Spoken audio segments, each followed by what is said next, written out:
যাকাত হচ্ছে পবিত্র করে দেওয়া। নামাজের পর ইসলামের সবচাইতে গুরুত্বপূর্ণ ব্যাপার হলো নামাজ। নামাজের পরই গুরুত্বপূর্ণ ব্যাপার হচ্ছে যাকাত। আর ইবাদতের বেলায় সাধারণত নামাজের পরে আমরা রোজা বলি, নামাজ রোজা, কিন্তু আসল কথা হচ্ছে নামাজের পরই যাকাত। কোরআনে কারিমে এভাবেই বলা হয়েছে। নামাজ এবং যাকাত এই দুটি জিনিস হচ্ছে ইসলামের প্রধান স্তম্ভ। ইসলামী রাষ্ট্র যদি হয়, যদি দেশটা ইসলামী রাষ্ট্র হয়ে যায়, তাহলে মুমিনরা যদি ক্ষমতায় আসে তাহলে কি কাজ করবে? আল্লাহ রাব্বুল আলামিন কোরআনে কারীমের মধ্যে বলেছেন, আল্লাযীনা ইম্মাক্কান্নাহুম ফিল আরদি আকামুস সালাত ওয়া আতাউজ যাকাত। আমার মুমিন বান্দারা যদি ক্ষমতায় আসে, মুমিনরা যদি ক্ষমতা পায়, তাহলে চারখানা কাজ করবে। কয়খান কাজ? জোরে চিল্লায় কোন কয়খান? প্রথম কাজ, ক্ষমতায় এসেই নামাজ প্রতিষ্ঠা করবে। প্রথম কাজ কি? নামাজ প্রতিষ্ঠা করবে। সে নামাজের কথা বলবো কালকে। 2 নম্বরের কাজ হলো যাকাত আদায় করবে। 2 নম্বরের কাজ কি? যাকাত আদায় করবে। যাকাত বোর্ড গঠন করবে না, যাকাত আদায় করবে। যে সরকার নামাজ প্রতিষ্ঠা করে না, সে সরকারের যাকাত বোর্ড করে যাকাত আদায় করার অধিকার থাকার কথা নয়। সুবিধাবাদ জিন্দাবাদ দিলে তো চলবে না। যাকাতের টাকা নিয়ে করেন কল্যাণমূলক কাজ, কিন্তু আল্লাহর হুকুম তো সেরকম না। আল্লাহর প্রথম হুকুম হলো নামাজ প্রতিষ্ঠা করতে হবে, তারপরে যাকাত আদায় করতে হবে। কোরআন শরীফ খোলার সাথে সাথে যে জিনিসটা নজরে পড়ে সেটা কি? কোরআনে কারীম খোলার সঙ্গে সঙ্গে যে জিনিসটি নজর পড়ে তা হলো আলিফ লাম মিম যালিকাল কিতাবু লা রাইবা ফীহি হুদাল লিল মুত্তাকিন আল্লাযীনা ইউমিনুনা বিল গায়বি ওয়া ইউকিমুনাস সালাতা ওয়া মিম্মা রাযাকনাহুম ইউনফিকুন। এই কিতাবের মধ্যে কোনো সন্দেহ নাই, মুত্তাকিনদের জন্য এই কিতাব হেদায়েত, হেদায়েতের জন্য এসেছে। আর মুত্তাকি হচ্ছে তারা যারা নাকি গায়েবের প্রতি ঈমান আনে, অদৃশ্যকে বিশ্বাস করে, নামাজকে প্রতিষ্ঠা করে, আর আমি যে রিজিক দিয়েছি তার দ্বারা আমার রাস্তায় খরচ করে। ইসলাম নামাজের পরই যাকাতের জায়গাটা দিয়েছে। যেখানেই আছে আকিমুস সালাত, সেখানেই আছে ওয়াতুজ যাকাত। দেখছেন কি ধরনের একটা মিল? যেখানেই নামাজ প্রতিষ্ঠা করো সেখানে যাকাত আদায় করো। তার মানে হলো নামাজ সঠিকভাবে প্রতিষ্ঠা হতেই পারে না যাকাত ভিত্তিক অর্থ ব্যবস্থা পরিচালিত হওয়া ছাড়া। কারণ একটি গরিব মানুষ, পেটে খাবার নাই, সে নামাজ পড়তে যখন দাঁড়িয়েছে তার নিজের পেটে খাবার নাই, তার বাচ্চা অসুখে তড়পাচ্ছে, তার ছেলের পরীক্ষার ফি নাই, ফি দেওয়ার মতো পয়সা নাই, তার স্ত্রীর পরনে কাপড় নাই, নামাজ পড়তে দাঁড়িয়েছে। স্বাভাবিকভাবেই নিজের ক্ষুধার যন্ত্রণা, বিবি বাল বাচ্চার কষ্টের কথা, এগুলি তার মনের মধ্যে তোলপাড় করে উঠবে। এ কথা আল্লাহর চাইতে আর কে ভালো বুঝবে? সেই জন্য আল্লাহ পাক বলেছেন, আকিমুস সালাত ওয়া আতুজ যাকাত, নামাজ প্রতিষ্ঠা করো, যাকাত আদায় করো। নামাজ আর যাকাতকে পাশাপাশি রাখা হয়েছে। আর এই নামাজ আর যাকাত দুনিয়ার সমস্ত নবীদের উপর আল্লাহ ফরজ করেছিলেন। কোন সুবহানাল্লাহ। এ শুধু আপনার আমার নবীর উপরে না, দুনিয়ার সব নবীদের উপরে নামাজ আর যাকাত কি ছিল? ফরজ।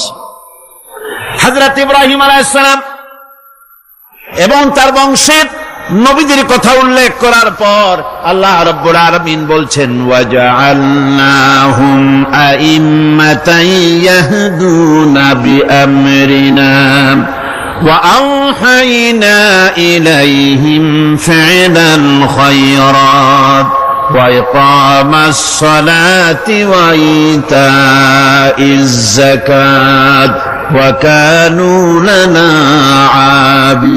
عابدين وجعلناهم أئمة। আমি সমস্ত নবীদেরকে নেতা বানাইছি। সমস্ত নবীরা কি? আর এক শ্রেণীর, কি বলবো আমি, আমার কাছে ভাষা আসতেছে না, এক শ্রেণীর ভদ্রলোক বলি, ওনারা বলেন নবীদের নেতা কওয়া যাবে না। আশ্চর্য কথা। এই আয়াতের অর্থ তারা কি করবেন? ওয়াজআলনাহুম আইম্মাতান, নবীদের কথা বলা হচ্ছে আমি সমস্ত নবীদেরকে নেতা বানিয়েছি, তাদেরকে আমি নির্দেশ করেছি ভালো কাজের, তারা কল্যাণমূলক কাজ করবে এটা নির্দেশ করেছি, নেতা বানিয়েছি। আর তাদেরকে বলেছি কল্যাণমূলক কাজ করার জন্য, নামাজকে প্রতিষ্ঠা করার জন্য, যাকাতকে আদায় করার জন্য। আর তারা সবাই ছিল আমার অনুগত, বাধ্যগত। নবীরা সব হলেন নেতা। নবীরা কি?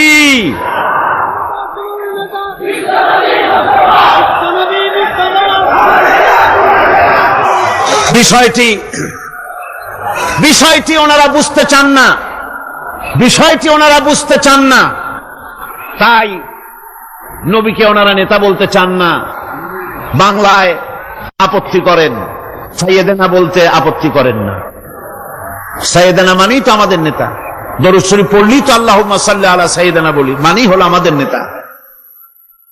ইংরেজি বললে অসুবিধা নাই, উর্দুতে বললে অসুবিধা নাই, আরবিতে বললে অসুবিধা নাই, বাংলায় নেতা বললেই অসুবিধা। কেন হইল? কারা জানি স্লোগান দেয় অমুক আমার নেতা, তোমার নেতা অমুক তমুক, সেই জন্য হুজুর সাল্লাল্লাহু আলাইহি ওয়াসাল্লাম নেতা কওয়া যাবে না। একটা কথা হইল। রাসূল করিম সাল্লাল্লাহু আলাইহি ওয়াসাল্লাম নবীরাই যদি নেতা না হন, তাহলে নবীরা কি অনুসারী? নাউযুবিল্লাহি মিন যালিক। রাসূলকে বলা হয় ইমামুল মুরসালিন। আমাদের হুজুরকে কি বলা হয়? আমাদের রাসূলকে কি বলা হয়? ইমামুল মুরসালিন। মানে কি? সমস্ত নবীদের নিয়ে উনি নামাজের, সমস্ত নবীর একটা মসজিদে নামাজ পড়তেন, উনি সেখানে ইমামতি করতেন নাকি? না, সমস্ত নবীদের তিনি ইমাম, নেতা। সুবহানাল্লাহ। সুতরাং এটা এক ধরনের মূর্খতা। আল্লাহ পাক বলছেন আমি সমস্ত নবীদেরকে নেতা হিসাবে পৃথিবীতে প্রেরণ করেছি, তারা হচ্ছেন নেতা। তাদেরকে আমি হেদায়েত দিয়েছি, আমি হুকুম করেছি, ওহীর মাধ্যমে জনকল্যাণমূলক কাজ তোমরা করো, নামাজ প্রতিষ্ঠা করো, কল্যাণমূলক কাজ করো, ফেলাল খায়রাত, কল্যাণমূলক কাজ করো, আর নামাজ প্রতিষ্ঠা করো, যাকাতকে আদায় করো। আর তারা সবাই ছিল আমার বাধ্যগত। ইসমাঈল আলাইহিস সালাম সম্পর্কে বলা হয়েছে وَكَانَ يَأْمُرُ أَهْلَهُ بِالصَّلَاةِ وَالزَّكَاةِ وَكَانَ عِندَ رَبِّهِ مَرْضِيًّا। সে তার স্বজনদেরকে নামাজের হুকুম করত, নামাজের এবং যাকাতের নির্দেশ দিতেন হযরত ইসমাঈল আলাইহিস সালাম। আর তিনি ছিলেন বিশেষ মর্যাদার অধিকারী। মূসা আলাইহিস সালাম এবং তার কওমকে আল্লাহ পাক এই অর্ডার দিয়েছিলেন। মূসা আলাইহিস সালাম বলেছিলেন, আয় আল্লাহ, আমার কওমকে যেন তুমি গজব দিও না, তাদেরকে তুমি শাস্তি দিও না। আল্লাহ পাক হযরত মূসা আলাইহিস সালামের এই প্রার্থনার জবাবে আল্লাহ পাক বললেন, আযাবি উসিবু বিহি মান আশাউ ওয়া রাহমাতি ওয়াসিআত কুল্লা শাই। আমি যাকে চাইবো আমার আযাবে নিক্ষেপ করব, তবে সকল জিনিসের উপর আমার রহমত পরিবেষ্টিত আছে। তবে হ্যাঁ, ফাসাকতুবুহা লিল্লাযীনা ইয়াত্তাকুনা ওয়া ইউতুনাজ যাকাতা ওয়াল্লাযীনা হুম বিআয়াতিনা ইউমিনুন। আমি এই রহমত কেবলমাত্র তাদের জন্য লিখে রাখবো যারা নাকি নামাজ প্রতিষ্ঠা করবে আর যারা যাকাত আদায় করবে, আমি তাদেরকে আমার গজব থেকে বাঁচাইয়া দেব। যাকাত যারা আদায় করবে আমি তাদেরকে আমার শাস্তি থেকে, গজব থেকে রক্ষা করব। রাসূল করিম সাল্লাল্লাহু আলাইহি ওয়াসাল্লামের পূর্বে শেষ নবী হচ্ছেন হযরত ঈসা আলাইহিস সালাম। তাকেও আল্লাহ পাক এই অর্ডারই করেছেন। কোরআনে কারিমে বলা হচ্ছে, ওয়াজআলানি মুবারাকান আইনামা কুনতু ওয়া আওসানি বিসসালাতি ওয়াজ যাকাতি মা দুমতু হাইয়া। আমি যেখানেই থাকি না কেন আমাকে অর্ডার করা হয়েছে যতদিন বেঁচে থাকবো আমি ততদিন যেন আমি নামাজ আদায় করি আর যাকাত দেই। ঈসা আলাইহিস সালাম বলছেন আল্লাহ পাক আমার উপরে এই নির্দেশ করেছেন, আমি যেখানেই থাকি আর যতদিন বাঁচি আমাকে নামাজ আর যাকাত এই দুটি জিনিস সম্পর্কে আল্লাহ পাক আমাকে আদেশ করেছেন।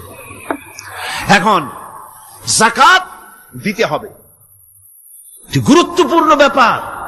মানুষেরা অবহেলায় যাকাত থেকে নিজেকে বঞ্চিত রেখেছে, মাহরুম রেখেছে এত বড় একটি নিয়ামত থেকে, সমাজকে মাহরুম করছে, যাকাত দিচ্ছেন।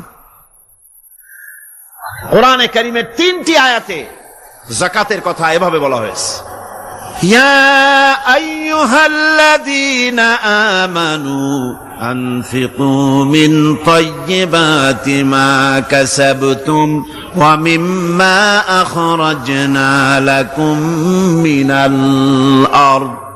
হে ইমানদার লোকেরা, তোমরা যে সব পবিত্র অর্থ সম্পদ উপার্জন করো সেগুলি, এবং আমি জমিন থেকে তোমাদের যে ফসল দান করি, ফসল উৎপাদন করে দেই, তার থেকে তোমরা আল্লাহর পথে খরচ করো। এগুলো 1 নম্বর আয়াত।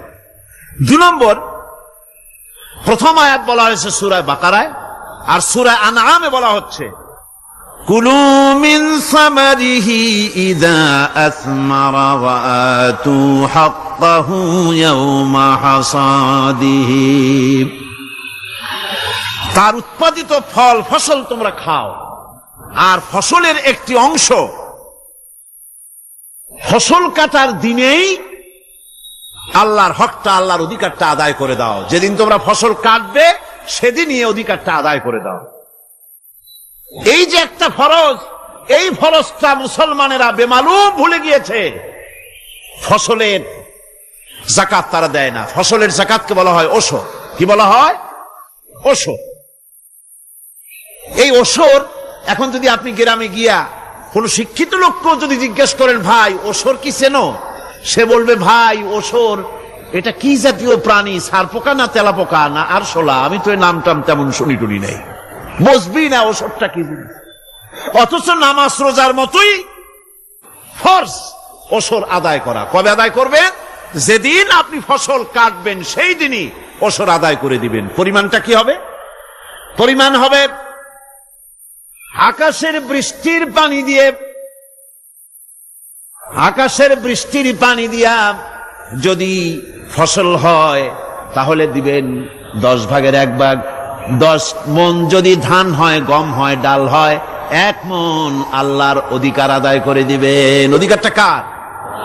আল্লাহ কি করবে দিয়া? আল্লাহর অধিকার মানে গরিবের অধিকার, গরিবের হক। এই অধিকারটা আদায় করে দাও। 10 মণ হলে কয় মণ? কি হলে? যদি আকাশের বৃষ্টির পানিতে হয়। আর যদি আপনার সেচের মাধ্যমে হয়, সেচ পরিকল্পনার মাধ্যমে পয়সা খরচ করে পেট্রোল ডিজেল লাগায়া ইঞ্জিন চালাইয়া পানি উঠাইয়া কষ্ট করে ফসল ফলাইছেন, তাহলে আল্লাহ পাক বলছেন 10 মণে 1 মণ দেওয়া লাগবে না, তোমার খরচ হইছে বেশি। বান্দারে, তোমার উপরে আল্লাহ পাক জুলুম করবেন না, এবার 20 মণ হলে তার থেকে 1 মণ দিও। ওয়ামাল্লাহু বিযাল্লামিল লিল আবিদ। আল্লাহ রাব্বুল আলামিন তার বান্দার উপর জুলুম করেন না। সুবহানাল্লাহ। কোন এইভাবে করে ওশরের যাকাতটা তোমরা ঠিকমতো আদায় করে দিও। ওশরটা দিও, ফসলের ওশর দিও, আর টাকার যাকাত দিয়ে দিও। যারা এটা দিবে না তাদের সম্পর্কে আল্লাহ পাক সূরা তওবার ভিতরে বলেছেন, والذين يكنزون الذهب والفضة ولا ينفقونها في سبيل الله فبشرهم بعذاب أليم। যারা নাকি স্বর্ণ এবং রৌপ্যকে সঞ্চয় করে, জমা করে, ওয়ালা ইউনফিকুনাহা ফি সাবিলিল্লাহ, আর আল্লাহর রাস্তায় তা খরচ করে না, ফাবাশশিরহুম বিআযাবিন আলীম, তাদেরকে কঠিন পীড়াদায়ক শাস্তির সুসংবাদ দাও। পীড়াদায়ক শাস্তির কি দাও? শাস্তির কি সুসংবাদ হয় নাকি? হয়তো উচিত ছিল শাস্তির দুঃসংবাদ শোনাও, না, আল্লাহ বলছেন সুসংবাদ শোনাও। এটার দৃষ্টান্তটা আমার ভাষায় আমি মানুষকে এভাবে বুঝাই। ছেলে খুব দুষ্ট, দুষ্টামির ঠেলায় অস্থির, তার মা মোটেই সামলাতে পারছে না। তখন মা বলে, বেটা আমার কথা তো শুনলি না, তোর বাবা আসুক, তারপরে আমি তারে নালিশ করব। এমন পিট্টি দেবে, মজা টের পাবি। তখন পিট্টি দিলে কি মজা লাগে নাকি? তার মানে শাস্তির তীব্রতা বুঝাবার জন্য বলা হচ্ছে, মজাটা টের পাবা। আল্লাহ রাব্বুল আলামিন বলছেন, কঠিন পীড়াদায়ক শাস্তির সুসংবাদ ওদের দাও, সোনা রূপা যারা জমা করে রাখে, যাকাত দেয় না, আল্লাহর রাস্তায় খরচ করে না। সোনা এখন পুরুষেরাও ব্যবহার করা আরম্ভ করছে। অবশ্য চিটাগংয়ে এমন কাম শুরু হয়নি। ছাত্র, শিক্ষক, অফিসার গলায় একটা সোনার চেন, শীতের দিনেও সামনের বোতাম খুলে রাখে যাতে চেনটা সকলে দেখে। মিয়া সাহেব, এটা সোনার চেন না, জাহান্নামের আগুনের শিকল পড়েছ।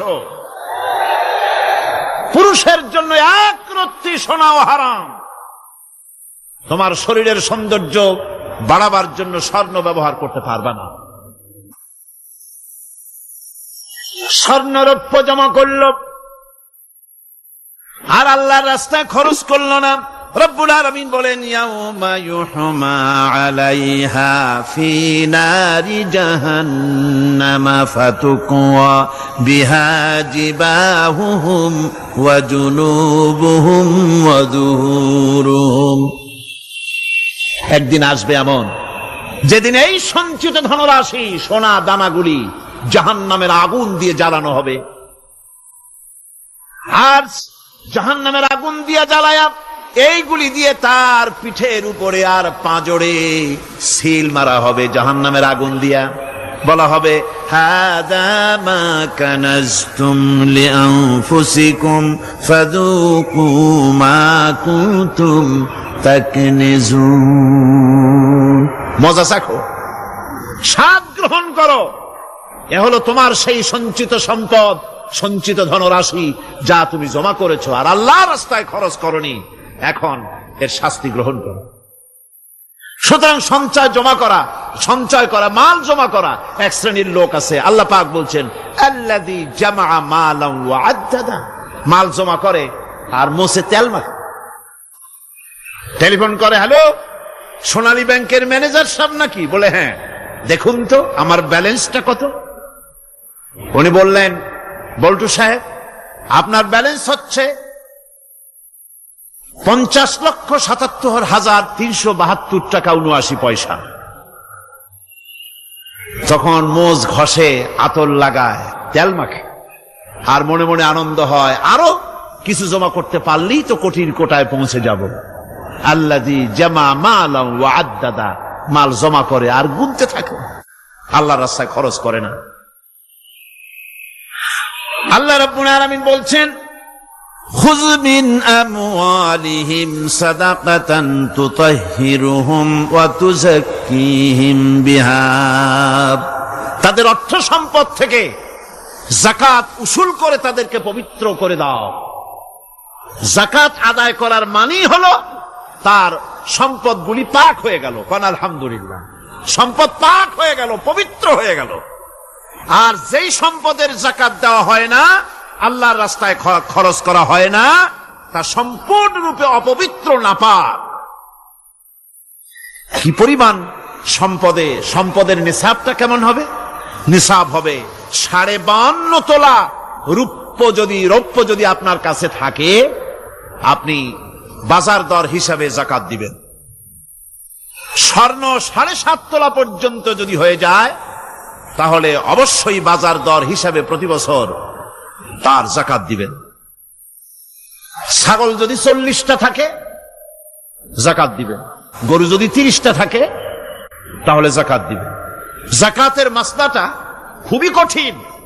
যেখানে সেখানে গিয়ে জিজ্ঞেস করে এর জবাব পাওয়া সুকঠিন হয়ে যাবে।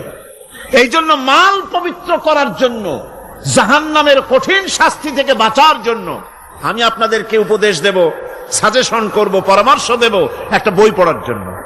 বইটা লেখক হচ্ছেন আল্লামা ইউসুফ আল কারজাবী, বর্তমান আসরে এই বর্তমান বিশ্বের একজন সাহসী মুফাক্কির ইসলাম, কাতার ইউনিভার্সিটির শরিয়া ফ্যাকাল্টির ডিন, তার লেখা ফিকহুজ যাকাত, এই আরবি বিশাল এই আরবি গ্রন্থের অনুবাদ করেছেন অনুবাদ রাজ্যের রাজা, এদেশে ইসলামী আন্দোলনের এই ভূখণ্ডের পুরোধা, ইসলামী আন্দোলনের বর্তমান সব নেতাদের ওস্তাদ আল্লামা হযরত মাওলানা আব্দুর রহিম সাহেব রাহিমাহুল্লাহ, আল্লাহ তাকে জান্নাতুল ফেরদাউসের মেহমান বানায় নিক, জোরে কোন আমিন।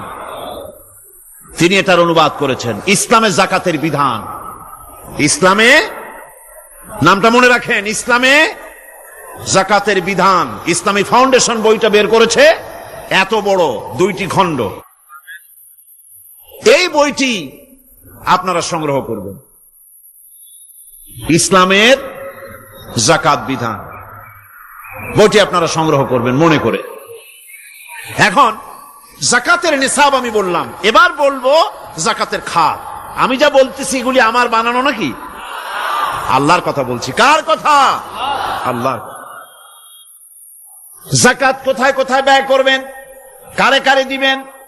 আল্লাহ রাব্বুল আলামিন বলেন, ইন্নামাস সাদাকাতু লিল ফুকারাই ওয়াল মাসাকিন ওয়াল আমিলিনা আলাইহা ওয়াল মুআল্লাফাতি কুলুবুহুম ওয়া ফির রিকাব والغارمين وفي سبيل الله وابن السبيل فريضة من الله والله عليم حكيم।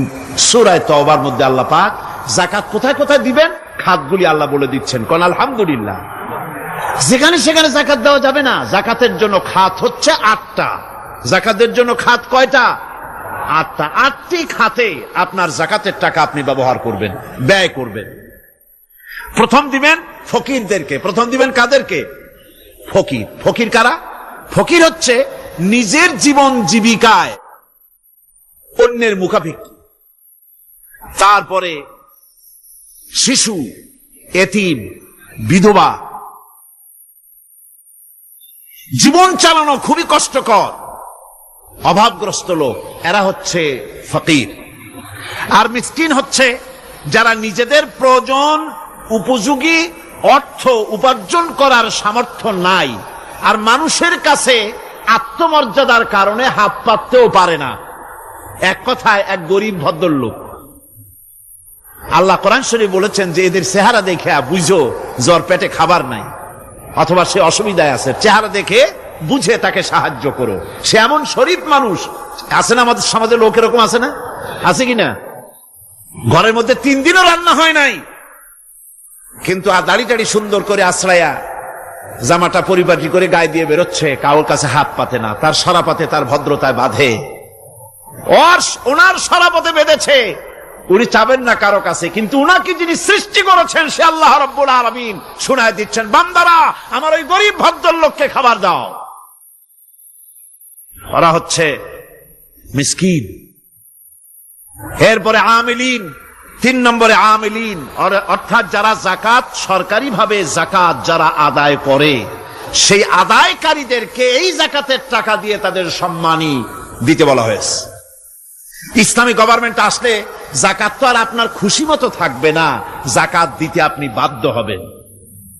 যাকাত দিতে আপনি বাধ্য হবেন। যাকাত আদায় করবে গভর্নমেন্ট। কে আদায় করবে? গভর্নমেন্ট আদায় করবে, আর গভর্নমেন্ট ডিস্ট্রিবিউট করবে। ওয়াল মুআল্লাফাতিল কুলুব, মনতুষ্টির জন্য, যাদের মন জয় করতে হবে এই ধরনের লোকদেরকে। ওয়ার রিকাব, আর গলদেশের মুক্তিদানের জন্য। ওয়াল গারিমিন, আর ঋণগ্রস্ত ব্যক্তি, তাও আবার এমন পর্যায়ের যে ঋণ পরিশোধ করতে গেলে যদি তার এমন অবস্থা হয় যে তার কাছে যাকাত দেওয়ার মতো টাকা থাকে না, এরকমের অবস্থা যদি হয় তাহলে যাকাতের টাকা দিয়ে তার ঋণ পরিশোধ করে দেওয়া যেতে পারে। ফি সাবিলিল্লাহ। এরপরে হচ্ছে জিহাদের রাস্তায়। জিহাদের রাস্তা মানে জিহাদ যখন শুরু হবে, সেই জিহাদের ময়দানে আপনি বন্দুক রাইফেল কিনে দেওয়ার সাহায্য করবেন, সেটা নয়। কিন্তু শুধু এটাকে বোঝানো হয় নাই, ওয়াফি সাবিলিল্লাহ বলতে বোঝানো হয়েছে আল্লাহর রাস্তায় সংগ্রামরত সব ব্যাপারে আপনি সাহায্য করবেন, ইসলামী আন্দোলনের জন্য করবেন। যারা ইসলামের জন্য বইপত্র লেখে তাদের জন্য করবেন, যদি পয়সায় কুলাতে না পারে সেখানে সাহায্য করবেন। ইসলামী আন্দোলনকে বিজয় করার জন্য সাহায্য করবেন। এক কথায় আল্লাহর রাস্তা বলতে যা বুঝায় এগুলিকে দিবেন। ইবনে সাবিল, এরপরে পথিক মুসাফির। পথিক মুসাফির সে যদি বাড়িতে ধনী থাকে, ঢাকায় ধনী, কিন্তু চট্টগ্রামে এসে সর্বহারা হয়ে গেছে, টাকা পয়সা সব লুটপাট হয়ে গেছে, এখন বাড়ি ফেরার উপায় নাই, যাকাতের টাকা দিয়ে তাকে সাহায্য করা যেতে পারে। এই 8টি খাতে এভাবে যাকাত দেওয়ার জন্য আল্লাহ খাত সৃষ্টি করেছেন। কয়টা খাত হলো? 8টা খাত। ইসলাম যাকাত ভিত্তিক অর্থ ব্যবস্থা কায়েম করে, আর অনৈসলামিক সরকার সুদ ভিত্তিক অর্থ ব্যবস্থা কায়েম করে। যাকাত আর সুদের মধ্যে পার্থক্য কি? যাকাত হচ্ছে, এক কথায় বুঝাই, ব্যাখ্যা দেব না, এক কথায় বুঝাবো। যাকাত হচ্ছে ধনীদের কাছ থেকে নেও, গরিবদেরকে দাও। আবার শুনুন, যাকাত হচ্ছে ধনীদের কাছ থেকে নাও, গরিবদেরকে দাও। আর সুদ হচ্ছে গরিবদের কাছ থেকে নাও, ধনীদেরকে দাও। টাকায় টাকা টানে, একজনে শুনছিল টাকায় টাকা টানে, সে মনে করলো কেমনে টাকায় টাকা টানে। তারপরে সে এক ব্যাংকের সামনে গিয়ে অনেক টাকার মধ্যে নিজের একটা টাকা ছুঁড়ে মেরেছে। ঘন্টা 2 দাঁড়ায় আছে, দেখে যে তার টাকা আসে না। তখন ব্যাংকের দারোয়ান এসে পিছন থেকে গলাটা ঠেসে ধরছে, বেটা তুমি চোর নাকি, না হাইজাকার, না মাস্তান, না সাদাবাজ? কয় যে না, আমি এর কোনোটাই না। তাহলে এই পজিশন নিয়ে দেখতেছো কি? কয় যে আমি শুনছিলাম টাকায় টাকা টানে, সেজন্য আমার পকেটে একটা টাকা ছিল, ওই যে কেশিয়ার টাকাগুলি গুনতেছে ওইখানে মারলাম, দেখিনি টাকা, আমার টাকায় কিছু টাকা টাইনে আনে। এতক্ষণ দাঁড়ানো, আমার টাকা তো টানলই না, আমার যে একটা টাকা তাও আসে না। দারোয়ান বলছে, বেটা তুমি ঠিকই শুনেছো, টাকায় টাকা ঠিকই টানে, ওই অনেকগুলা টাকা তোমার একটা টাকারে এমন ভাবে টাইনিয়া ধরছে, বাইরে আবার উপায় নাই। সুদভিত্তিক অর্থ ব্যবস্থায় গরিবরা এভাবে শোষিত হয়। শোষিত হয় কারা? গরিবরা। সিনেমা কারা বানায়? ধনীরা। শোষিত হয় কারা? গরিবরা। লক্ষ্য করেন, তাকান, আল্লাহর কথা কত বাস্তব। ধনীরা সিনেমা বানায়, শোষিত হচ্ছে গরিবেরা। রিক্সা চালায়, ঠেলা গাড়ি চালায়, মাথার ঘাম পায়ে ফেলেছে, পরিশ্রান্ত হয়েছে, বিকাল বেলায় সেই টাকা নিয়ে যাচ্ছে বাজার করতে। সিনেমা হলের সামনে যায় দেখে সর্বনাশ, যুবক একটা যুবতীর জড়ায় ধরছে 2 হাত দিয়া, নিচে লেখা কি যে প্রেম আর কত যে জ্বালা। বেচারা গরিব মানুষ মাথা গরম হয়ে গেছে এটা দেখিয়া, যে বাইরে যদি এত জ্বালা, ভিতরে না জানি কত মজা। যে টাকা দিয়ে চাউল কিনতো, সেই টাকা দিয়া টিকিট কিনে সিনেমায় ঢুকলো। এর মাথা ঘামানো পয়সাগুলি পাইল কে? বড় লোকই পেল। বড় লোকেরা ব্যাংকে টাকা রাখে, গরিব মানুষেরা ব্যাংক থেকে টাকা লোন নেয়। কৃষি লোন নিল, গরু কিনলো, বীজ কিনলো, সার কিনলো। আকাশ থেকে বৃষ্টি হলো না, অনাবৃষ্টি, অতিবৃষ্টি, খরার কারণে ফসল হলো না। ব্যাংক কি তার লোন মাফ করবে? তার সুদ মাফ করবে? শেষ পর্যন্ত গরুটা বেচা, মায়ের হাতের, বউর হাতের শেষ চুড়ি গাছা বিক্রি করে লোন পরিশোধ করলো। বড় লোকের টাকা ওখানে ছিল, ওই টাকায় আরো টাকা গিয়ে জমলো, আর গরিব ফতুর হয়ে গেল। এই জন্য আল্লাহ পাক বলেছেন, সুদ হচ্ছে ওয়াহাল্লাল্লাহুল বায়া ওয়া হাররামা রিবা। আল্লাহ পাক ব্যবসাকে করেছে হালাল, সুদকে করেছেন হারাম। এই সুদের মধ্যে 70টি গুনাহ, তার ছোট্ট গুনাহ হলো নিজের মায়ের সাথে জিনা করা। জোরে কোন নাউজুবিল্লাহ। মায়ের সাথে জিনা করার চাইতেও নিকৃষ্ট, এটা হলো ছোট গুনাহ। টের পাইছেন? এটাই হলো ছোট গুনাহ। তাহলে বড় গুনাহ কি? বড় গুনাহ হচ্ছে আল্লাহ আর তার রাসূলের সাথে যুদ্ধ করা। নাউজুবিল্লাহ পড়ে। সুতরাং এই সুদভিত্তিক অর্থ ব্যবস্থার এই সুদভিত্তিক অর্থ ব্যবস্থাকে নির্মূল করে দিয়ে ইসলাম যাকাত ভিত্তিক অর্থ ব্যবস্থা কায়েম করেছিল, যার ফলে মানুষ খেয়ে পরে সুখে শান্তিতে বসবাস করেছে। চুরি নাই, ডাকাতি নাই, জেনা নাই, ব্যভিচার নাই, হত্যা নাই, ধর্ষণ নাই। এমন এক সময় এসেছিল কোরআনে কারিমের বরকতে, যাকাত ভিত্তিক অর্থনীতির বরকতে এমন এক সময় এসেছিল ময়দানে ঢোল পিটানো হতো বাজারে বাজারে, যাকাত কে নেবে, যাকাত কে নেবে, যাকাত কে নেবে। একজন মানুষও খুঁজে পাওয়া যায় নাই যে বলবে যাকাত আমার দরকার। গল্প করলাম? এটা কি গল্প? বাস্তব। হযরত ওমর বিন আব্দুল আজিজ রাহমাতুল্লাহ আলাইহির জামানায় সদকার টাকা নিয়ে 3টি দিন একজন ঘুরেছেন গ্রামে গ্রামে, ময়দানে ময়দানে। একটা গরিব খুঁজতেছেন সদকার টাকা দেবে, গরিব খুঁজে পাওয়া যায় না। ক্লান্ত শ্রান্ত হয়ে মরুদ্যানের ভিতরে আরাম করতেছেন, এমন সময় দেখতে পেলেন সেখানে আরেকটা লোক আসছে, ধুলা মলিন বড় একটা বস্কা তার সাথে। এই লোকটি তার কাছে গিয়ে বলছে, ভাই আল্লাহ আপনারে আমারে মিলাই দিছে, 3 দিন পর্যন্ত ঘুরেছি কিছু সদকার টাকা নিয়ে, এত বড় দেশের এত জায়গা ঘুরলাম, একটা গরিব পাই নাই যে তারে দেব, আল্লাহ আপনারে মিলাই দিছে, নেন এই টাকাগুলা। কয় যে তোমার মাথা খারাপ না স্কুল উঠিলা? তুমি কি মনে করছো আমার এই বস্কার মধ্যে ছেঁড়া খাতা? তোমার টোপলায় যে টাকা আছে আমার বস্তায় তার থেকে অনেক বেশি টাকা আছে। তুমি ঘুরতেছো 3 দিন, আমি ঘুরতেছি সপ্তাহকাল, একটা ভিক্ষুক পাই নাই। এটা কিসের বরকতে? ইসলামী অর্থনীতির বরকতে। যখন কিসের বরকতে?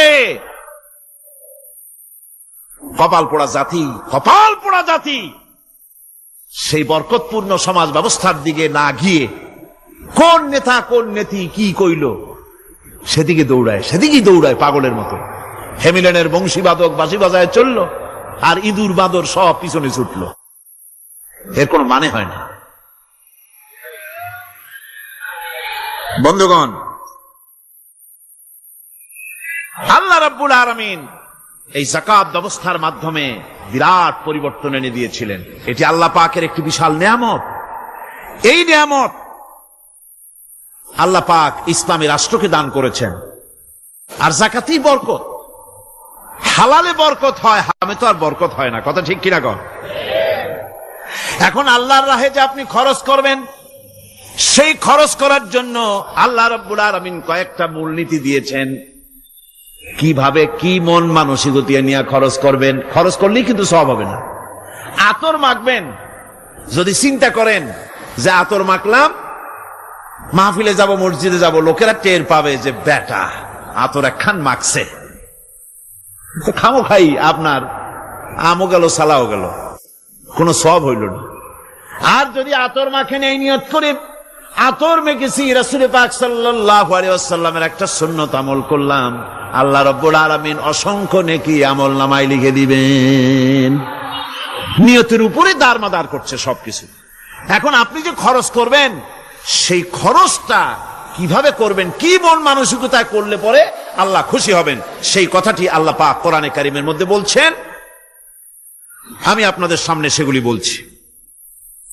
দানটা হতে হবে কেবলমাত্র আল্লাহরে খুশি করার জন্য।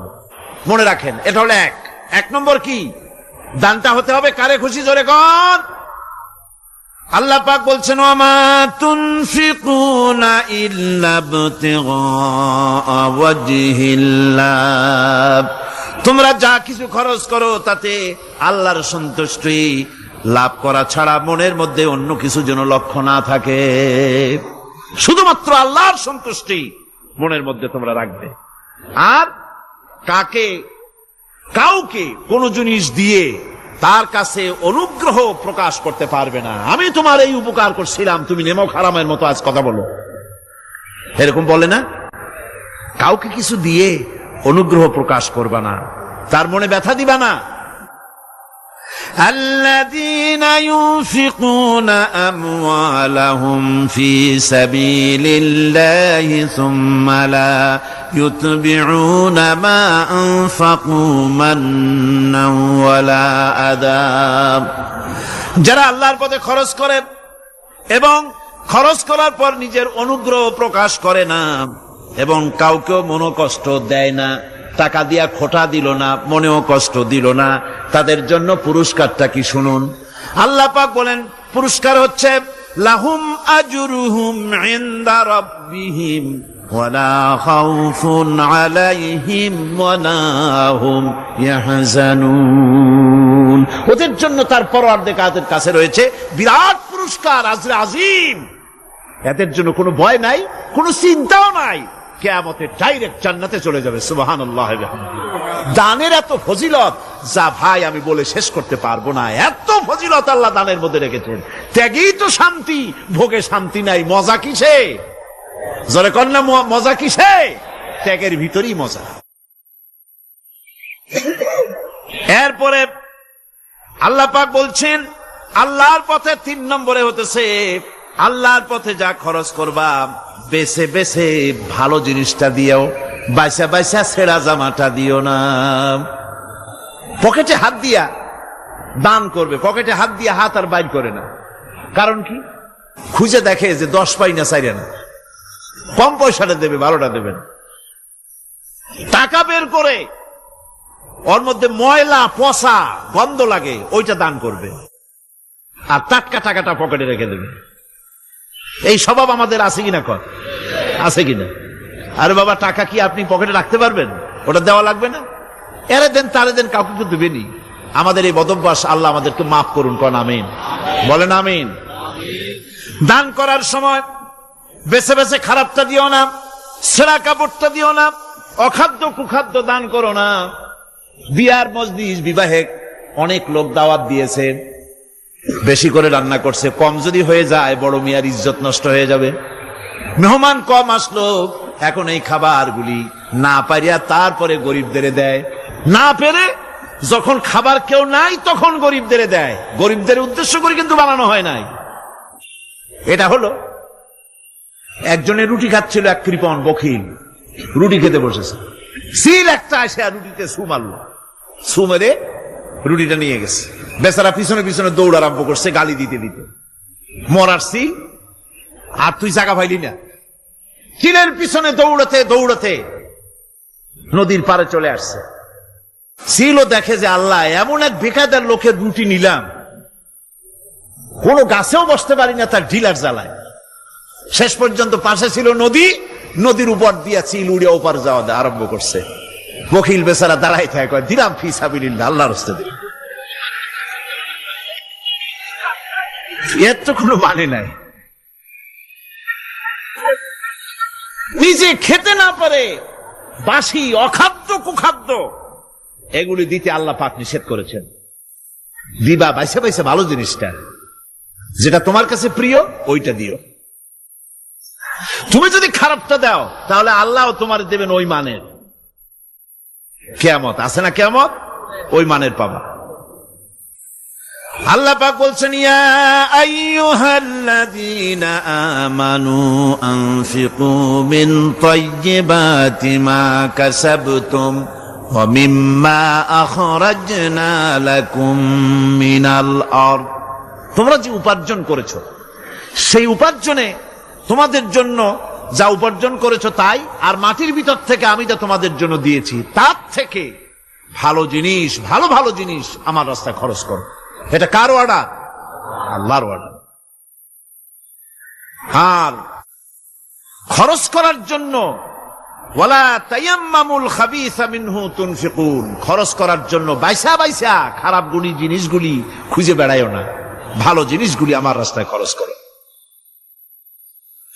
আর যতদূর সম্ভব গোপনে দিও, যতদূর সম্ভব দান গোপনে করি। মানুষকে শুনায়ও না অমুক জায়গায় দিলাম, বা মানুষের দেখায় দেখায় দিও না। কোন কোন শহর আছে কোরবানির সময় বিরাট গরু কেনা হয়, সেই গরুর গলায় মালা দিয়া তারপরে শহরে রাস্তায় রাস্তায় ঘুরানো হয়। অমুক মিয়া সাহেব এই গরুটা কোরবানি করবে। এরকম চিটাগং এ হয় না, অন্য অন্য জেলায় হয়। জি, এখানেই বেশি হয়। তাই আশ্চর্য কথা। তাহলে তো উচিত, এরকম যদি উদ্দেশ্য হয় তাহলে বড় মিয়া গরুর সাথে একসাথেই হাঁটা উচিত, লোকেরা বুঝুক কোন বড় মিয়া আর কোন বড় গরু। আপনি এটা করলেন কি জন্যে? এই কাজটা তো নিন্দনীয় কাজ। আর প্রতিযোগিতামূলক কোরবানি করা, প্রতিযোগিতামূলক 35,000 টাকার গরু কোরবানি করা হলো, মানে নাই। মানুষকে শুনাইয়া, মানুষকে দেখাইয়া যদি করা হয় কোনো ফল পাওয়া যাবে না। আমার বন্ধুগণ, আল্লাহ রাব্বুল আলামিন বলছেন মানুষকে দেখাবার জন্য দান সদকা করো না।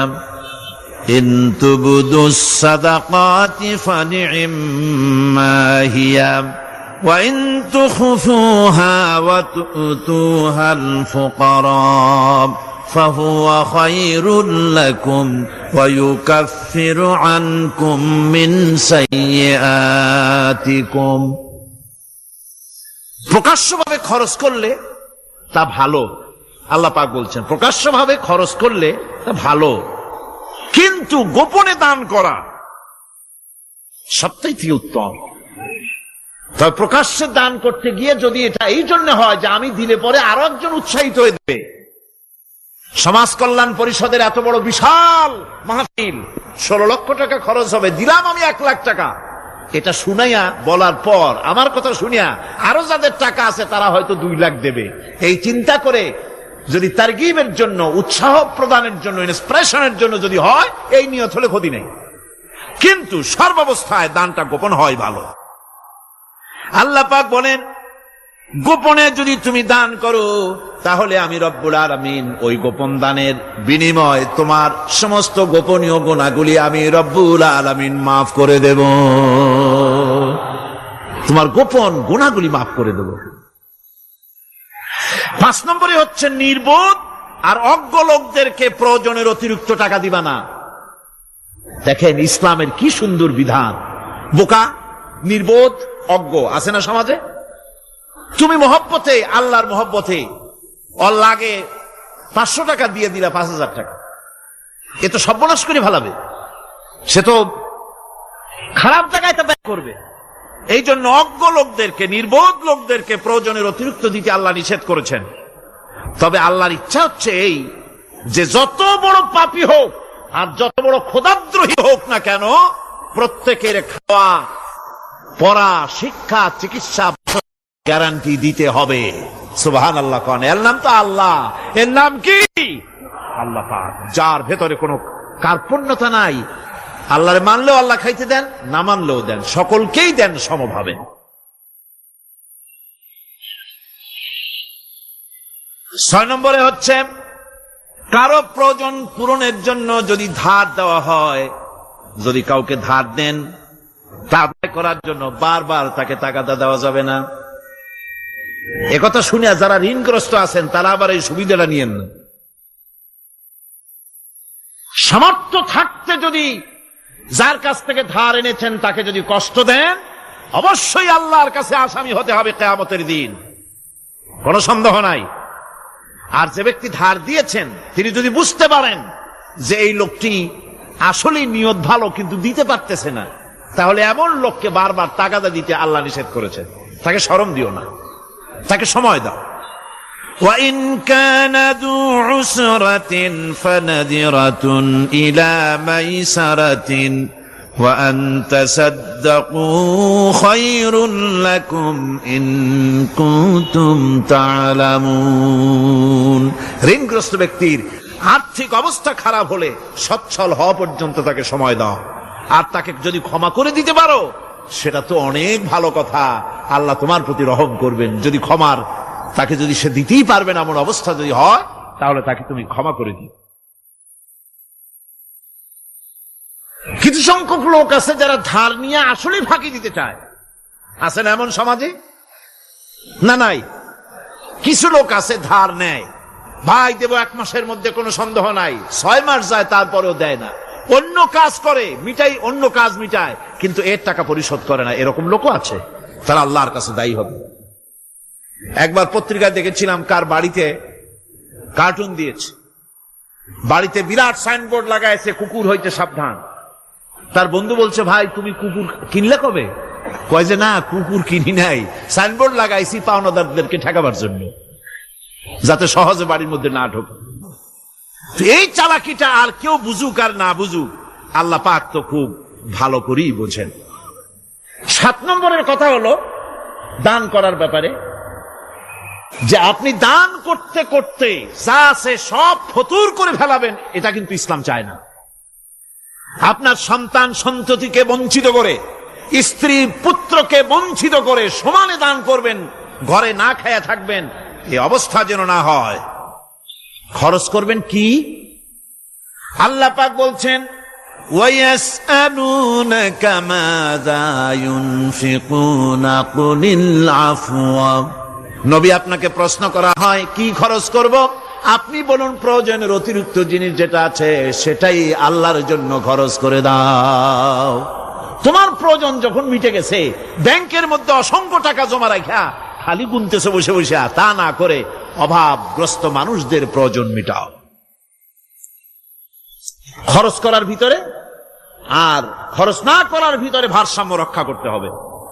ولا تجعل يدك مغلولة إلى عنقك ولا تبسطها كل البسط فتقعد ملوما محسورا। তোমাদের দানের হাত গুটায় একেবারে গলার সাথে বেঁধে রেখো না, আবার এমন বেশি ছেড়েও দিও না, কারণ এর ফলে তোমাকে অনুতপ্ত হওয়া লাগতে পারে, কার্পণ্যতাও না হয় আর দ্বিতীয় জমের মতো দিয়ে আর সব ফতুরু না হয়ে যাও। দুটোর মধ্যে ব্যালেন্স হতে হবে। আর 8 নম্বরে কথা হচ্ছে যে এই দানের উপযুক্ত কারা। আপনি তো যাকাত দিবেন কাদের, সে কথা আল্লাহ বলে দিয়েছেন, আগে বলা হয়েছে না? কয়টা খাতে দিবেন? মাশাআল্লাহ, মনে আছে আপনাদের। আর এমনি সাধারণ দান সাদকা কাদেরকে দিবেন, উপযুক্ত পাত্র কারা, তার একটা লিস্ট আল্লাহ দিচ্ছেন। وبالوالدين إحسانا وبذي القربى واليتامى والمساكين والجار ذي القربى। নিজের পিতামাতা, নিকট আত্মীয়, ইয়াতিম, মিসকিন এবং আত্মীয় প্রতিবেশী, তাদেরকে দিবে। আমি কিন্তু এখন যাকাতের কথা বলছি না, মা বাপকে যাকাত দেওয়া যাবে না। এটা হচ্ছে দান, সহযোগিতা করা, ইহসান করা। এই ইহসান মা বাপকে, প্রতিবেশী আত্মীয় যারা, মিসকিন যারা, এতিম যারা, অনাত্মীয় প্রতিবেশী যারা, চলার সাথী, প্রবাসী এবং নিজের চাকর চাকরানি যা কিছু আছে, এই সকলকেই এই সাহায্য করতে হবে, একথা আল্লাহ বলে দিয়েছেন। এবং আমরা যে আয়াত আলোচনা করতেছি সে আয়াতের ভিতরেও এই ফেরেশতা আল্লাহ পাক বলে দিয়েছেন। আল্লাহর রাস্তায় যারা দান করবে তাদের সম্পর্কে আল্লাহ বলছেন এখন, মাসালুল লাযীনা ইউনফিকুনা আমওয়ালাহুম ফী সাবিলিল্লাহি কামাসালি হাব্বা। আল্লাহর রাস্তায় খরচ করা এর দৃষ্টান্ত হলো একটা দানার মতো, যেই দানাটা থেকে 7টা ডাল বেরিয়ে গেল। ফি কুল্লি সুমবালাতিন মিআতু হাব্বা, একটা দানা থেকে 7টা ডাল বেরোলো, এক একটা ডালে 100 করে দানা হলো, সব মিলাইয়া 700 দানা হয়ে গেল। ওয়াল্লাহু ইউদাইফু লিমান ইয়াশা ওয়াল্লাহু ওয়াসিউন আলীম। আল্লাহ পাক বলেন, এই পৃথিবীতে একটা দানায় 700 দানা যে আল্লাহ রাব্বুল আলামিন তোমার হাতে ধরায় দিলেন, সে আল্লাহ পাকের ব্যাংকে যদি টাকা জমা রাখো, আল্লাহর রাস্তায় যদি খরচ করো, 700 গুণ বাড়াইয়া আল্লাহ তোমার হাতে ধরাইয়া দিবেন। আল্লাহু ইউদাইফু লিমান ইয়াশা, আর আল্লাহ ইচ্ছে করলে এর থেকেও বেশি তোমাকে দান করবেন। সুবহানাল্লাহ, কোন জোরে। আর এই দান করতে হবে মরার আগে। কোন সময় দেবেন কোন? আমার দেশে বহু মুসলমান আছে যারা বলে, হুজুর আসি আপনাদের পিছনে, যা বলেন আসি। জীবন দিয়া দেব। এরা খুব চালাক, জীবন দিতে চায়, মাল দিতে চায় না। আল্লাহ তো আগে জীবন চায় নাই। আল্লাহ আগে কি চেয়েছেন? কন্যা আল্লাহ আগে কি চেয়েছেন? আল্লাহ চেয়েছেন মাল। وَتُجَاهِدُونَ فِي سَبِيلِ اللَّهِ بِأَمْوَالِكُمْ وَأَنفُسِكُمْ। আল্লাহ পাক বলেন জিহাদ করো আমার রাস্তায় মাল দিয়ে আর জান দিয়ে। মাল দাও আগে, মাল না দিয়া যদি আগে মরে যাও মালটা তো থেকেই গেল। সুতরাং মাল আগে আমার রাস্তায় দাও। দেবা কখন? মরার আগে দাও। وَأَنفِقُوا مِمَّا رَزَقْنَاكُم مِّن قَبْلِ أَن يَأْتِيَ أَحَدَكُمُ الْمَوْتُ। আমার রাস্তায় খরচ করো মৃত্যু আসার আগে। فَيَقُولَ رَبِّ لَوْلَا أَخَّرْتَنِي إِلَى أَجَلٍ قَرِيبٍ। যদি মরার আগে না দাও, মৃত্যুর সময়, মৃত্যু যখন এসে গেল সেই সময় যদি বলো, অনুশোচনা যদি করো, আহারে যদি আমি সময় পাইতাম, একটু খানিক যদি সময় দিতে আল্লাহ, একটু সময় আমারে যদি দাও, ফাসাদ্দাকা ওয়া আকুম মিনাস সালিহিন। দান সদকা করব, সব আল্লাহর রাস্তায় দিয়ে দেব, আর আমি সালেহ বান্দাদের মধ্যে শামিল হয়ে যাব। আল্লাহ একটু সময় আমারে দাও। আল্লাহ পাক বলছেন ওয়ালা ইউআখিরাল্লাহু নাফসান ইযা জাআ আজালুহা আল্লাহু খাবীরুম বিমা তা'মালুন। মৃত্যুর নির্ধারিত সময় আসলে এক সেকেন্ড আগে পাশে করা হবে না। সুতরাং মৃত্যুর আগে খরচ করো। আপনি মনে করবেন যে আপনি মরে গেলে পরে আপনার ছেলে মেয়ে আপনার জন্য করবে, খরচ করবে। হ্যাঁ করবে ঠিক। মরার পরে কুলখানির পরে 40, তারপরে শেষ। এরপর আর করবে। আপনার ছেলে মেয়ে আপনার জন্য করবে তার প্রমাণ তো আপনি নিজে। আপনি আপনার ছেলের মেয়ের জন্য কি করে, আপনার মা বাবার জন্য কি করছেন? আপনার মা বাবার জন্য যদি আপনি কিছু না করে থাকেন, আপনার ছেলে মেয়ে আপনার জন্য করবে না। সুতরাং নিজের কাজ নিজে করেন। আপনার পিঠ যদি চুলকায় আর নাতিরে যদি বলেন নাতি পিঠটা চুলকায় দাও, সে যে জায়গায় চুলকাবে আপনি করবেন উত্তর দিকে, সেই উত্তর দিকে দক্ষিণ দিকে, উপরে নিচে, পিঠে, পাশার কাছে যে জায়গায় আঙ্গুল দেবে আপনি করবেন ওখানে না, আবার আরেকটু উপরে দাও, আরেকটু পাশে দাও, জায়গা মতো পড়বেই না। আর কষ্ট করে নিজের হাতটা যদি পৌঁছাইতে পারেন জায়গা মতো পড়ে, একবার চুলকানি মারলেই চুলকানি শেষ। ঠিক কিনা? সুতরাং আপনি অন্যের উপরে ভরসা না করে নিজের খরচ নিজেই করে যান, নিজের কাজ নিজে করে যান, আল্লাহর রাস্তায় খরচ করে যান। বেশি পরিমাণে খরচ করেন, যত খরচ করবেন আল্লাহ রাব্বুল আলামিন রাজি হয়ে যাবে। কোন সুবহানাল্লাহ। তাবুকের যুদ্ধের জন্য, তাবুকের জিহাদের জন্য আল্লাহর নবী চাঁদা চেয়েছিলেন। চাঁদা করা কোনো নাজায়েজ জিনিস না, তবে সাদাবাজ নাজায়েজ। মানুষকে কষ্ট দিয়ে পয়সা জবরদস্তিমূলক আদায় করা। 10,000 টাকা দিবেন মিয়া, 10 লাখ টাকা দিতে হবে, এত টাকা পাবো কে? আর মিয়া পাবেন কই? রাইফেলের বাট দেখায়, তারপরে জামা প্যান্টের কাছে চুলকাতে গিয়া রিভলভারের বাট দেখায় দেয়। দেবেন না, আমার লোক এসে আদায় করে নিয়ে যাবে, তোমার বাপ দেবে কবরে উঠা। এইটা জায়েজ নাই। কথা বুঝতে পেরেছি? রাসূল করিম সাল্লাল্লাহু আলাইহি ওয়াসাল্লাম সাহায্য চেয়েছেন। সাহায্য, রোমকদের সঙ্গে যুদ্ধ হবে, সাহায্য লাগবে, যার কাছে যা আছে নিয়ে আস। মহিলারা কানের দুল খুলে দিল, নাকের ফুল খুলে দিল, গলার হার খুলে দিল।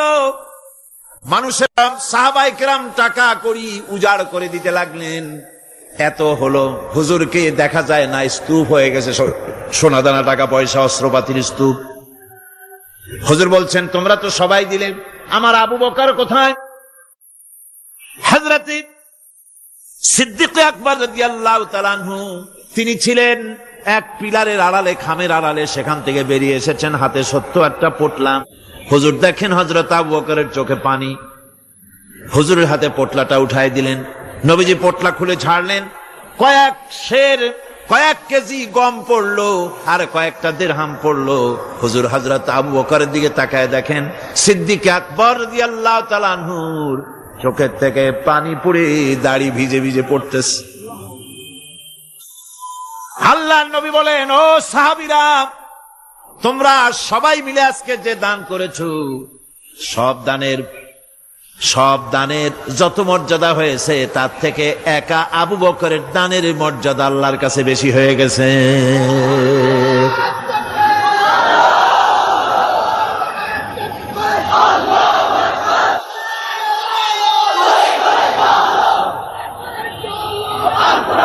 সাহাবায়ে কেরামের মনের ভিতরে প্রশ্ন জাগলো, এটা কেমনে হলো?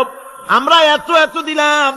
এই জিহাদে হযরতে ওমর রাদিয়াল্লাহু তাআলা আনহু তার জীবনের সঞ্চিত সম্পদের পুরা অর্ধেকটা দান করে দিয়েছিলেন। হুজুর সাহাবায়ে কেরামদের মনের অবস্থা বুঝলেন, প্রশ্ন করলেন, তোমরা কে কত দিছো, বাড়ি কত আছে? প্রত্যেকেই বললেন, এত দিছি, বাড়ি এত আছে। হযরত আবু বকরের কাছে হুজুর জিজ্ঞেস করলেন, আবু বকর কত আনছো, বাড়ি কত আছে? হযরত আবু বকর বলেন, ইয়া রাসূলুল্লাহ, আল্লাহ পাকের নামে কসম করে বলি, আমি আবু বকরের ঘরে আমি আবু বকরের বাড়িতে জাগতিক সম্পদ বলতে যা বুঝায় সব এনে রাসূল কারীমের কদম মোবারকে হাজির করেছি। আমি আবু বকরের ঘরের ভিতরে এখন আল্লাহ তার রাসূল ছাড়া কোনো জিনিস বাকি নাই, সব এনে দিয়েছি। আমার ভাইয়েরা, এই জন্য আল্লাহ রাব্বুল আলামিন দানের ভিতরে বিরাট ফজিলত রেখেছেন।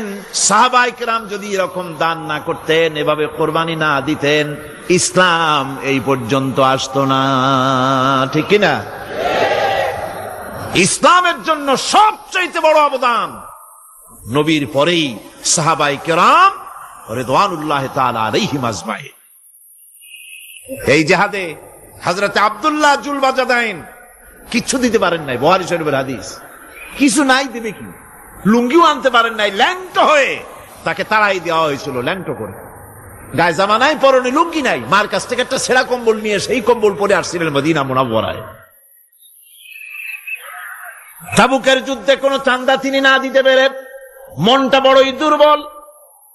তিনি আল্লাহর নবীকে প্রতিমধ্যে গিয়া ধরলেন, তাবুকের দিকে যাচ্ছেন আর প্রতিমধ্যে নবীর সামনে গিয়ে দাঁড়ায় গেছেন, বলতেছেন, ইয়া রাসূলুল্লাহ, এই জিহাদে আমি তো কিছুই দিতে পারলাম না, আমার তো কিছু নাই, দেওয়ার মতো কিছুই নাই, কিছুই তো দিতে পারলাম না, শরীরটা ছাড়া আমার কাছে আর কিছুই নাই। হুজুর আপনি আমার জন্য দোয়া করেন, আমি যেন ইসলামের জন্য আমার জানটা দিয়ে দিতে পারি। নবীজি বললেন, একটা গাছের ছাল নিয়ে আসো, দেখো পাও নাকি। হযরতে আব্দুল্লাহ ঘুরে ঘুরে একটা গাছের ছাল নিয়ে আসলেন। নবীজি ছালটা হাতে নিয়ে হযরতে আব্দুল্লাহ জুলবাজাদাইনের ডান হাতে বাঁধা দিলেন আর বললেন, আল্লাহ আমি আব্দুল্লাহর রক্ত কাফেরদের জন্য হারাম করে দিলাম। হে আল্লাহ, তুমি আব্দুল্লাহর রক্ত কাফেরদের জন্য হারাম করে দাও। হযরতে আব্দুল্লাহ কাঁদতে লাগলেন, বললেন, আয় আল্লাহর নবী, আমি চেয়েছিলাম আমি শহীদ হয়ে যাব, জীবনটা দিয়ে দেব, আর আপনি আমার রক্ত হারাম করলেন, আল্লাহর কাছে দোয়া করলেন, কেমন কথা? হুজুর বলেন, আব্দুল্লাহ তোমার জন্য এমন দোয়া করা হয়েছে, এখন যদি তুমি ঘরে বসে জ্বর হয়েও মরো, আল্লাহ রাব্বুল আলামিন তোমার শাহাদাতের মর্যাদা দিয়ে দিবেন। তাবুকের প্রান্তরে যাওয়ার পর রাসূলের কাছে খবর এলো, হযরতে আব্দুল্লাহ তীব্র কঠিন জ্বরে ভোগার পর তিনি ইন্তেকাল করেছেন। হুজুর বললেন, তার জন্য কবর খোঁড়ো। বুখারী শরীফের হাদিসে এসেছে, আব্দুল্লাহর জন্য কবর খনন করা হলো। একজন কবরের ভিতরে নেমে দাঁড়ালেন, দুইজনে আব্দুল্লাহর লাশ নিয়ে আসতেছি, একজনের পাশে আলো ধরিয়ে দাঁড়িয়ে আছেন, ছোট্ট টিমটিমে একটা আলো জ্বলতেছে কবরের পাশে। কবরের ভিতরে যিনি দাঁড়ানো, তিনি বলতেছেন, লাশ যারা বহন করতেছে তোমাদের ভাইয়ের প্রতি আদব করো, আদব করে নিয়ে আসো, মর্যাদার সাথে নিয়ে আসো। কবরে যিনি দাঁড়ায়া আব্দুল্লাহর লাশ ধরলেন, তিনি আর কেউ নন, তিনি বিশ্বনবী জনাবে মুহাম্মদুর রাসূলুল্লাহ সাল্লাল্লাহু আলাইহি ওয়াসাল্লাম। আল্লাহর নবী নিজ হাতে হযরতে আব্দুল্লাহ জুলবাজাদাইনের লাশ ধরে কবরের মধ্যে শোয়াই দিলেন। এরপরে কবরের উপরে হুজুর উঠে আসলেন, নিজের হাতে কবরের উপরে মাটি দিলেন আর বললেন, তোমরা আমার কাছে যারা আছো সরে যাও। ওনারা সরে দাঁড়ালেন। আল্লাহর নবী কবরের উপরে 2 হাত বিছায় দিয়া নবীজি বলতে লাগলেন, আয় আল্লাহ রব্বুল আলামিন, আজকের সন্ধ্যা পর্যন্ত আমি এই আব্দুল্লাহর উপরে রাজি ছিলাম, আয় আল্লাহ তুমিও আব্দুল্লাহর উপরে রাজি খুশি হয়ে যাও। হযরত আব্দুল্লাহ বিন মাসউদ রাদিয়াল্লাহু তাআলা চিৎকার মেরে কেঁদে উঠছিলেন, যাহারে আজকের কবরে আব্দুল্লাহর লাশ না হয়ে যদি আমার লাশটা হইত। আল্লাহর দ্বীনের জন্য এমন খরচ তারা করেছেন, এভাবে তারা খরচ করেছেন, নিজেদের জীবন দিয়েছেন, জান দিয়েছেন, মাল দিয়েছেন।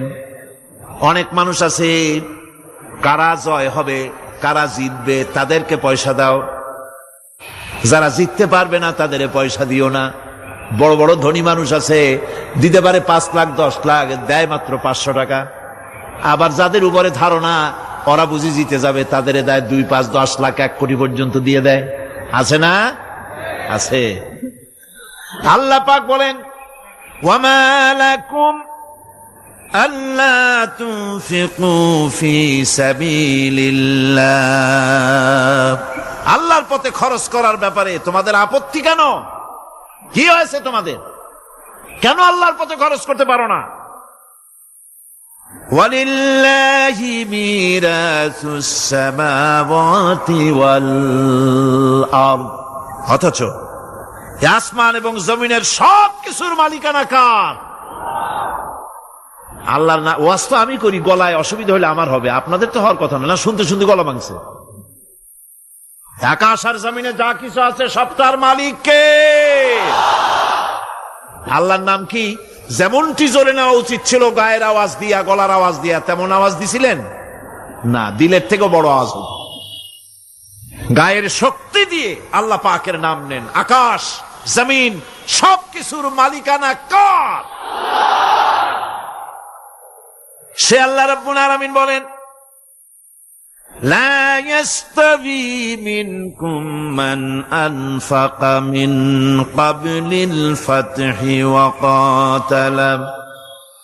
আল্লাহ পাক বলছেন, তোমাদের মধ্য থেকে যারা আল্লাহর রাস্তায় অংশগ্রহণ করে, যারা লড়াই করে, আর যারা খরচ করে বিজয়ের পূর্বে, যারা লড়াই করে না আর খরচ করে না বিজয়ের পূর্বে, তারা কখনো সমান নয়।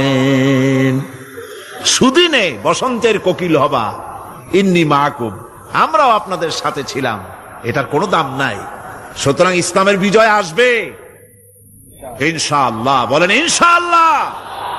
ইসলামের বিজয় আসবে। বিজয় আসার পর এরপর আপনার টাকা দিয়া হবে টাকা, তখন টাকার অসুবিধা হবে না ইনশাআল্লাহ। এখন টাকা দরকার, ইসলামের জন্য এখন পয়সা দরকার। জান খুলে টাকা দাও, প্রাণ খুলে পয়সা দাও। যারা ইসলামের কথা বলে, যারা ইসলামের আন্দোলন করে, কলেজে করে, বিশ্ববিদ্যালয় করে, মাঠে করে, ময়দানে করে, আল্লাহর দ্বীন প্রতিষ্ঠার জন্য খেয়ে না খেয়ে যারা কষ্ট করে, দুহাতে তাদের দাও। বিজয় আসার আগেই দাও। আল্লাহ পাক বলছেন। কে বলছেন? আমার বন্ধুগণ, আল্লাহ রাব্বুল আলামিনের পথে এভাবে খরচ করায় আল্লাহ রাব্বুল আলামিন খুশি হয়ে যান, তাই তার পথে খরচ করতে হবে। সব শেষে একখানা হাদিস আপনাদের শোনাই। ওয়ান আবি হুরায়রা রাদিয়াল্লাহু তাআলা আনহু قال قال رسول الله صلى الله عليه وسلم السخي قريب من الله وقريب من الجنة قريب من الناس بعيد من النار।